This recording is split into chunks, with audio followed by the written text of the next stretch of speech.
Drip, drip, drip went the rain, rain, rain.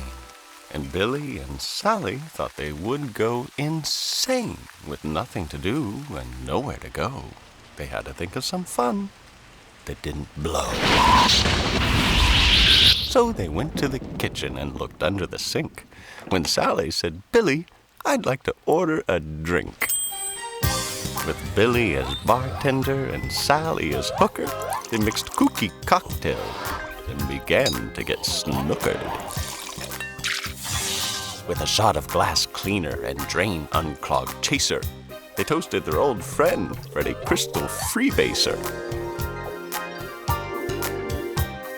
The fun was beginning. The room started to swirl, but it all had to end when Sally started to hurl.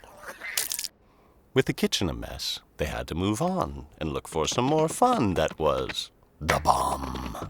They snuck into Dad's room just to explore. Sally checked closets while Billy checked drawers, and under a magazine of fat-titted whores, they found a revolver engraved with "Up Yours." They shot at the dog. They shot at the kitty. They shot holes in the magazine of whores with big titties. They took target practice on Fluff Fluff the bear. Sally started to fire like she hadn't a care. She shot at the window. She splintered a chair. But it paid off when Gerbil exploded mid-air. Sally turned kind of blue, and she started to pout when she aimed at Bill's head and no ammo came out. A gun with no bullets, well, that is no fun. What to do now? Look, here comes the sun. They scurried outside to greet the new day and see what fun games they could think of to play. They skipped down the alley on their sweet, merry way when Billy said, "Sally, hip, hip, hooray! We could play homeless for just pennies a day." They dove into dumpsters looking for treats. They found a dead baby and rotting lunch meats. Sally said, "Billy, my new dolly's bitchin'." Billy said, "Sally, this meat tastes like chicken." Then they begged for some change from some passerby folks and got just enough to buy themselves smokes. And in an old warehouse in the bad part of town, they lit up their cigs and their matches threw down.